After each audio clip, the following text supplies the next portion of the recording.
నమస్కారం. ఈరోజు భూపాలపల్లి జిల్లా కేంద్రంలో భాస్కర్ గడ్డలో గత ప్రభుత్వము 392 డబుల్ బెడ్రూమ్ ఇళ్లను రిలీజ్ చేసి పట్టా సర్టిఫికేట్లను అందించడం జరిగింది. ఈ సర్టిఫికేట్లను ప్రస్తుతం అధికారంలోకి వచ్చిన కాంగ్రెస్ పార్టీ వాటిని రద్దుపరిచి మేము ఇందులో అవకతవకలు జరిగినాయని ఇక్కడ ఉన్న శాసనసభ్యుడు వీటిపై సమగ్ర విచారణ జరిపించి వీళ్ళు ఎవరైతే పేదలు ఉన్నారో వాళ్ళకు అందిస్తా అని చెప్పడం జరిగింది.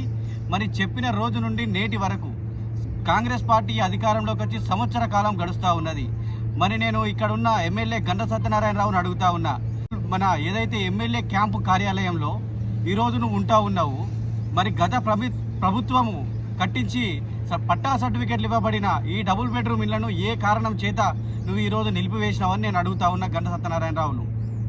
ఏ ఉద్దేశపూర్వకంగా ఆపుతా ఉన్నావు? నీ కార్యకర్తలు ఏజెంట్లుగా మారి ఒక్క డబుల్ బెడ్రూమ్ ఇల్లును 2 లక్షల రూపాయలకు అమ్ముకున్నది వాస్తవం కాదా? ఇవాళ గత ప్రభుత్వంలో అమ్ముకున్న కార్యకర్తలు ఇవాళ నీ పార్టీలకు వచ్చి నువ్వు చెప్పినట్టు చేస్తూ ఉన్నారని నువ్వు ఆపుతా ఉన్నావా? దీనికి సమాధానం చెప్పాలి ఎమ్మెల్యే గారు.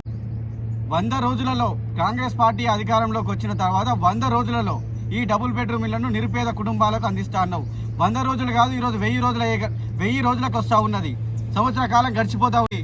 కలెక్టర్ కానీ మరియు ఎమ్మెల్యే గారు కానీ తక్షణమే ఇక్కడ ఉన్న 392 ఇండ్లపైన విచారణ జరిపించి నిరుపేద కుటుంబాలకు ఈ డబుల్ బెడ్రూమ్ ఇళ్లను కేటాయించాలని డిమాండ్ చేస్తూ ఉన్నా. లేని పక్షాన నీ కార్యాలయంను, ఎమ్మెల్యే కార్యాలయంను ముట్టడిస్తాం, ఎవరిని వదిలిపెట్టలేదని ఈ సందర్భంగా హెచ్చరిస్తూ ఉన్నా.